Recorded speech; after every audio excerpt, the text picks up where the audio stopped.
Em uma terra sitiada, onde o medo calava multidões, um rei arrogante ousou enfrentar o Deus de Israel.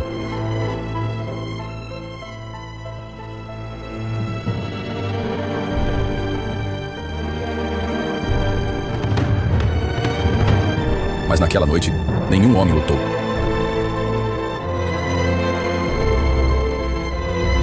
Não se ouviu espada, não se ouviu grito, apenas o céu em movimento.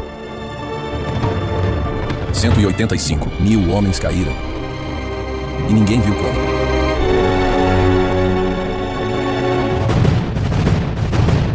Porque quando você não vê saída, Deus ainda está lutando por você.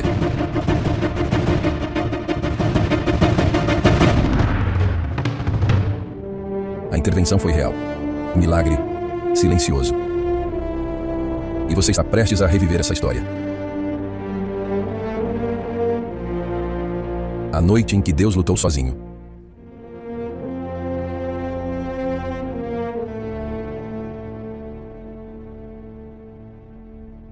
O sol se punha por trás das muralhas de Jerusalém, tingindo o céu com tons de sangue. A cidade estava cercada. Do lado de fora, um exército inimigo incontável se espalhava como um mar de ferro e arrogância. Era o Império Assírio, a força mais temida de seu tempo. Suas campanhas militares haviam transformado nações em ruínas. Com táticas brutais, impunham o terror, corpos empalados, cidades queimadas, populações arrastadas para o exílio. Nada resistia à sua marcha. Liderando essa máquina de guerra estava o rei Senaqueribe. Seu nome ecoava como um trovão entre os povos. Naquele ano, aproximadamente 701 anos antes de Cristo, ele marchou contra Judá com 185.000 soldados. Cercaram Jerusalém como um predador que já saboreava a vitória. Dentro da cidade, o rei Ezequias contemplava o horizonte. Não havia para onde correr. O povo estava aterrorizado. Os mantimentos rareavam. Os anciãos murmuravam. Os guerreiros, que deveriam inspirar segurança, estavam pálidos. As mães fechavam as janelas, tentando abafar o som dos tambores inimigos. Do lado de fora, Senaqueribe não apenas sitiava a cidade. Ele provocava o céu. Enviou mensageiros com uma carta de afronta direta ao Deus de Israel. As palavras eram um veneno calculado. Assim como destruímos os deuses de outras nações, o teu Deus também será derrotado. Jerusalém será como as demais, reduzida a pó. A blasfêmia foi pública. Em 2º livro de Reis, capítulo 18, versículos 28 ao 35, o Rabsaque, porta-voz do rei assírio, grita em hebraico para que o povo nos muros ouvisse. Acaso os deuses de Ramate e de Arpade livraram suas terras da minha mão, e o Senhor poderá livrar Jerusalém da minha mão? Era mais que uma ameaça. Era um desafio ao invisível. O exército assírio não queria apenas vencer militarmente. Queriam provar que o Deus de Israel era impotente. No alto das muralhas, os soldados hebreus estavam em silêncio. Sentiam não apenas o medo do massacre iminente, mas a dúvida. Será que Deus os havia abandonado? Séculos mais tarde, historiadores como Heródoto e Beroso descreveriam o poderio e a crueldade dos assírios. Escavações em Nínive revelaram relevos esculpidos retratando massacres em detalhes cruéis. Soldados degolados, prisioneiros acorrentados, cidades arrasadas. Tudo correspondia às descrições bíblicas. O terror não era exagero, era histórico. Jerusalém estava aparentemente sozinha. Mas o verdadeiro movimento não começou com exércitos. Começou com um coração quebrantado. Enquanto as muralhas tremiam do lado de fora, algo diferente acontecia por dentro. Não se ouviam planos militares, nem gritos de guerra. Ouviu-se apenas um silêncio sagrado. Ezequias não levantou espada. Ele subiu ao templo. Não foi até lá como um rei. Foi como um servo. Levava em mãos a carta da humilhação. E no coração, o peso da fé posta à prova. E ali, diante do altar, algo subiu ao céu. E foi essa resposta. Não a força das armas, mas a humildade diante de Deus, que começou a virar a história. A porta do templo se fechou atrás de Ezequias. Lá fora, o mundo ruía, mas ali dentro reinava o silêncio que escuta. O rei caminhou lentamente até o altar, com as mãos trêmulas. Em seus dedos, a carta do inimigo.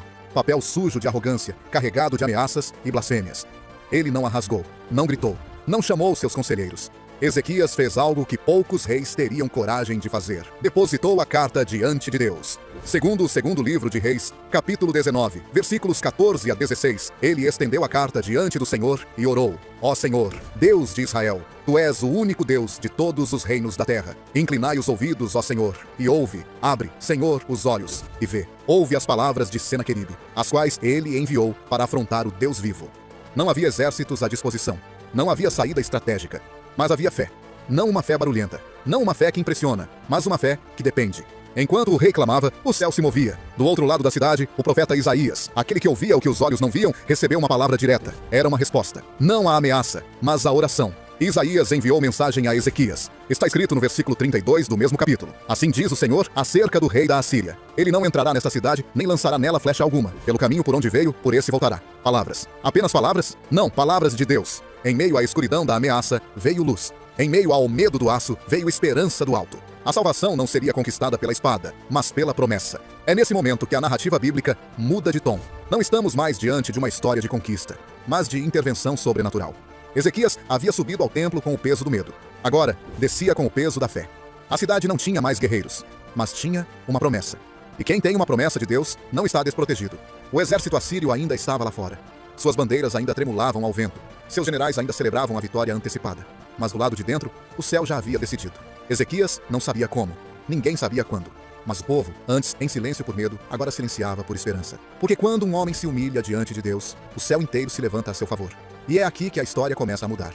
Lentamente, invisivelmente, poderosamente. Se essa história já está tocando o seu coração, deixe um amém nos comentários e não se esqueça de se inscrever para acompanhar o próximo capítulo. O que vem a seguir vai te deixar sem palavras. A noite caiu sobre o vale, silenciosa, densa. Um manto escuro cobriu o acampamento assírio, onde 185.000 soldados dormiam com o orgulho de quem já se vê vitorioso. Nenhum deles imaginava que estavam diante da última madrugada de suas vidas. Não houve trovões, nenhuma chuva, nenhum terremoto. A terra permaneceu imóvel, mas o céu se moveu. O texto sagrado, no segundo livro de Reis, capítulo 19, versículo 35, diz: Sucedeu, pois, que naquela mesma noite saiu o anjo do Senhor e feriu no arraial dos assírios 185.000. E quando se levantaram os restantes pela manhã, eis que todos estes eram corpos mortos. Não se ouve uma espada, nenhum grito, nenhum som de batalha. Somente o silêncio. Imagine a cena. Os ventos que varrem o vale naquela noite são diferentes. Há uma quietude sagrada no ar. Um sopro percorre as tendas dos soldados. As tochas continuam acesas. As armaduras brilham ao luar. Mas as almas se esvaem. Não se descreve como aconteceu. O texto bíblico não revela o método. Não mostra como o anjo do Senhor agiu. E talvez seja justamente esse o ponto. O céu não precisa de testemunhas para provar seu poder. É como se o próprio Deus dissesse: você não precisa entender, basta confiar. Arqueólogos encontraram registros assírios com uma lacuna enigmática na campanha contra Jerusalém. Enquanto os relatos de outras conquistas são detalhados e triunfantes, no caso de Judá, há silêncio. Historiadores como Donald Wiseman e A.H. Merrill destacam essa ausência. O rei Senaqueribe simplesmente voltou para Nínive. Sem explicação. Derrotado, mas não em campo de batalha. A Assíria, invencível até então, tropeçou não em lanças, mas no invisível. No dia seguinte, ao amanhecer, os sentinelas de Jerusalém sobem aos muros. Esperam ver movimentação, cerco, ameaças. Mas não veem nada. Somente corpos. Milhares. Um silêncio sobrenatural paira sobre o vale. Ninguém entende. Mas todos sabem. O povo que havia se encolhido de medo, agora se ajoelha ali em reverência. O terror dá lugar ao assombro sagrado. A cidade não foi salva por arqueiros, nem por muralhas. Foi o céu que lutou por eles. O anjo do Senhor veio como o vento, passou como um sopro, e deixou um rastro de justiça que ninguém viu chegar. Senaqueribe, o rei que desafiou o Deus vivo, foge em silêncio. Retorna humilhado para seu palácio, e ali mesmo é morto por seus próprios filhos. Um fim digno para quem ergueu a voz contra o Altíssimo. Segundo livro de Reis, capítulo 19, versículo 37. Essa noite que começou como qualquer outra, entrou para a eternidade como o momento em que o céu tocou a terra. É aqui que percebemos: o maior poder de Deus não está no que ele mostra, mas no que ele faz sem ser visto. A batalha dos 185.000 soldados assírios que morreram pela espada de um anjo do Senhor. A noite em que Deus trabalhou sozinho, sem ninguém ver, sem ninguém ter visto. Apenas está registrado esse possível acontecimento histórico nos livros do Velho Testamento, em 2 Reis, capítulo 18, verso 13, em 2 Crônicas, capítulo 32 e verso 1, e também no livro de Isaías, capítulo 36 e verso 1.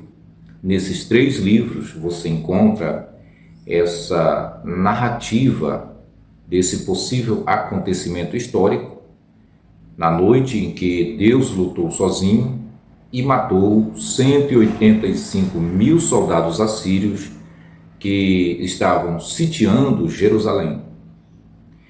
Um dia em que este certo rei, Senaqueribe, ele decidiu com muita arrogância desafiar a Deus, desafiar o Deus dos hebreus. Com muita arrogância, com muita soberba, ele que menosprezou o Deus do povo hebreu, ele desafiou, ele desacatou, ele falou coisas perversas contra esse Deus. E Deus, como não aceita ser zombado, escarnecido, esse Deus que é muito zeloso pelo seu nome, ele não aceita nenhum tipo de zombaria, de escarnecimento, nenhum tipo de vilipêndio para o seu nome, nem muito menos para o seu povo. Ele é um Deus que zela muito pelo seu nome, é um Deus todo-poderoso. E ele mostrou mais uma vez o seu poder, ele mostrou que ele é extremamente vingativo, ele mostrou que é extremamente punitivo, né? E ele veio em defesa do povo de Judá e destruiu ali o acampamento do rei da Síria com as multidões que ali estavam acampados ao redor de Jerusalém naquela noite, cerca de 185 mil soldados. Você sabe o que é isso? É o equivalente a 3 lotações do Maracanã em dias de Fla-Flu. Sim, 185 mil soldados foram mortos pela espada do anjo do Senhor, de forma inexplicável, de forma fenomenal. Foi um acontecimento misterioso. E o mais interessante dessa história é que não tem nenhum relato arqueológico, não tem provas arqueológicas, não tem nada, ninguém escreveu nada sobre isso. E como você viu aí no vídeo, nessa ilustração aí, que Deus não precisa provar para ninguém o que ele faz, né? Não precisa ninguém ver nada do que ele faz. Só precisa acreditar que ele faz. É só isso que precisa. Essa é uma argumentação de quem crê em Deus. E certamente você que me assiste agora, você crê em Deus, você crê nesses relatos, muito embora não tenha nenhuma prova extra-bíblica para confirmar esse relato bíblico, mesmo assim você continua acreditando. Você acredita também que de Deus ninguém se zomba, que Deus não se deixa escarnecer, que Deus ele castiga, que Deus ele pune, que Deus ele mata aqueles que decidem desafiar seu nome, não é isso? Você não crê assim? Pois bem, algumas questões eu quero levantar aqui para despertar um pouco o seu raciocínio lógico, né? A sua mentalidade racional. Uma das coisas que eu quero levantar é a seguinte: bom, se Deus ele matou toda essa multidão de pessoas, de soldados ali que estavam acampados ao redor de Jerusalém, então certamente ele está disposto para ouvir a oração de uma criança que está em aflição, que está em perigo, que talvez está no cativeiro. Nesse momento, enquanto eu estou gravando esse vídeo, talvez tenha uma criança indefesa, vulnerável, nas garras de um pedófilo, de um abusador, no local de cativeiro, que está prestes a morrer. E aí eu pergunto, por que que esse Deus não envia pelo menos um anjo para matar esse perverso e livrar essa criança? Por quê? Tem um texto na Bíblia que diz que Deus é o mesmo, Deus não mudou. Esse texto está em Malaquias e também tem um texto no Novo Testamento, na carta aos Hebreus, capítulo 13 de Hebreus, verso 8, que diz: Jesus Cristo é o mesmo, ontem, hoje e será eternamente. Então, se Deus não mudou, por que de fato não tem resposta nos dias de hoje? Somente os acontecimentos da Bíblia. Por quê que as pessoas não obtêm respostas para o seu clamor? Nós vimos nesse vídeo, nessa ilustração, que Deus não se deixa zombar. Esse rei, o rei da Síria, o rei Senaqueribe, zombou de Deus, desafiou a Deus, desacatou a Deus. E aí recebeu como punição a morte instantânea, coletiva, de seus 185 mil soldados.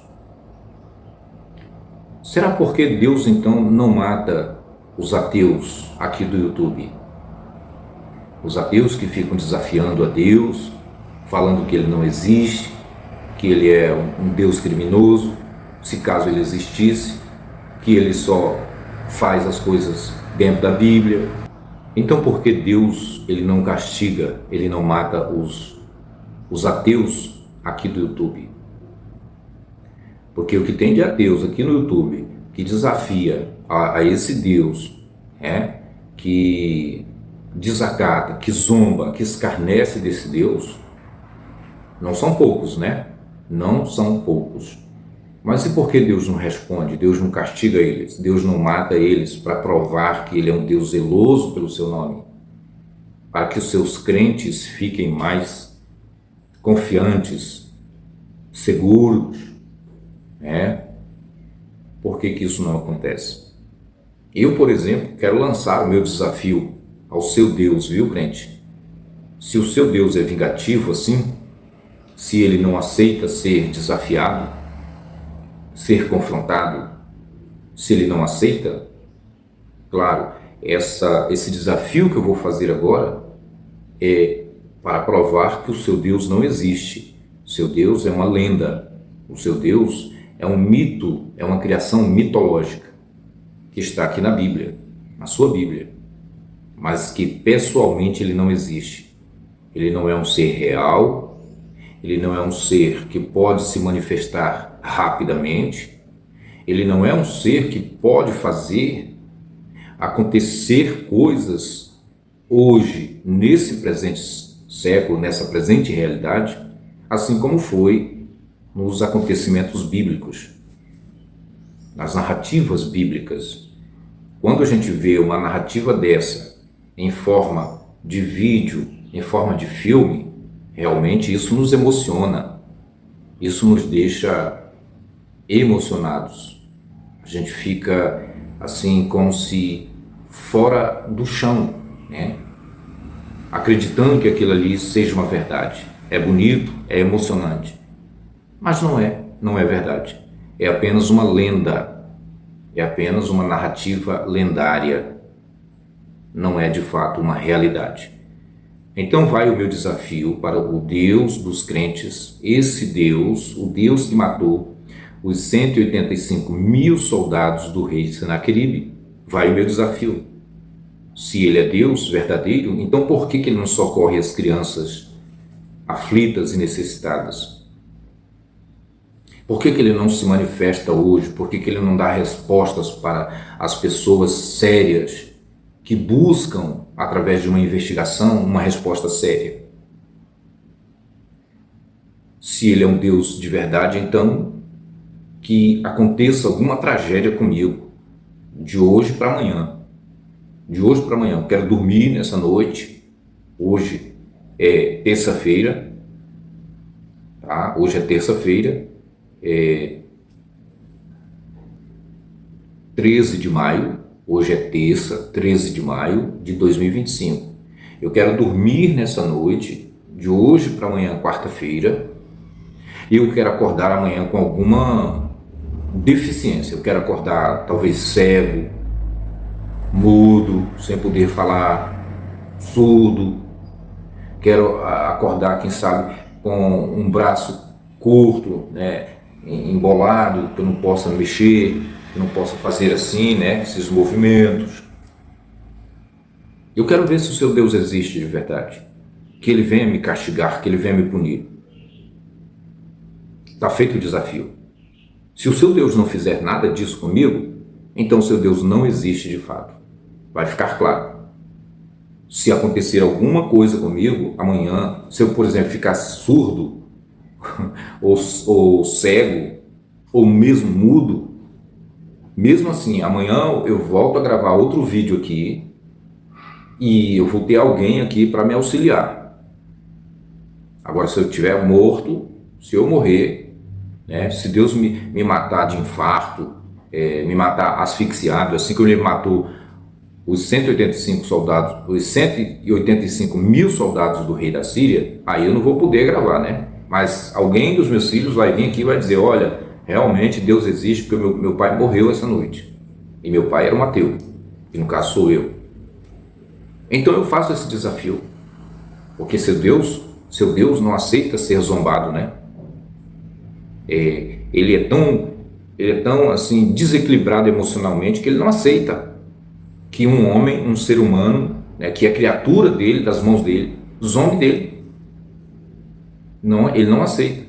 Agora, quando a pessoa pede um favor, pede um socorro desse Deus, ele também não aceita, porque ele também não socorre, ele não responde. Então, para você ver o Deus de merda que você serve, que na Bíblia tudo ele fez. Ele socorreu pessoas, ele livrou essas multidões. Por quê? Porque ele amava o povo de Israel. Mas, no ano de 1945, na Segunda Guerra Mundial, em que mais de 1 milhão de judeus morreram nos campos de concentrações da Alemanha, né? Então, Deus nenhum apareceu para livrá-los. Deus nenhum socorreu o povo de Israel, o povo judeu. E de lá para cá, não tem Deus nenhum lutando por Israel, pelo povo judeu, e muito menos pelo povo cristão, pelo povo evangélico, nos dias de hoje. Então, eu trouxe esse vídeo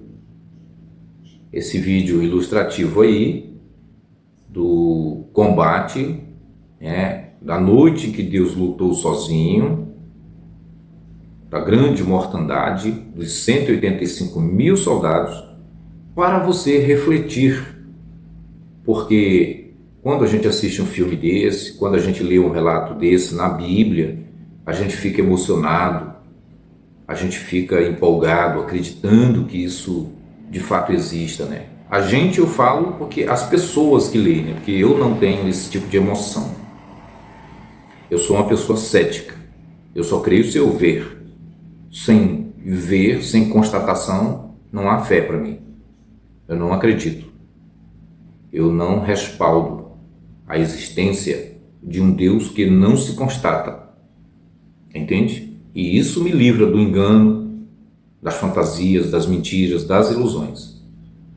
É a constatação. Quando você pede provas documentais, isso te livra. Agora, se você decide acreditar cegamente, só porque você leu no livro certa história e você passa a acreditar que é possível esses mesmos acontecimentos registrados no livro acontecerem na sua vida, aí você corre um sério risco de ser iludido, de ser enganado.